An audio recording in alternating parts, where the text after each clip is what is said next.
តែបងធ្លាប់ស្រឡាញ់អូនស្រឡាញ់អូនស្រឡាញ់អូនបានជាបងសរសើរថាអូននាងស្រស់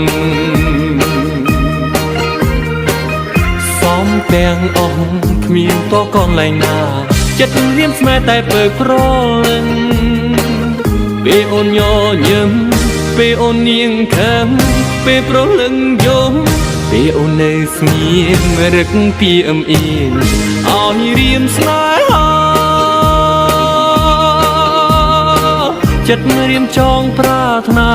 ចង់បានតនេះថាជាគូជីវិតរួមស្និទ្ធមេត្រីលោកស្រីសង្ខាព្រោះតែបងធ្លាប់ស្រឡាញ់អូនស្រឡាញ់អូន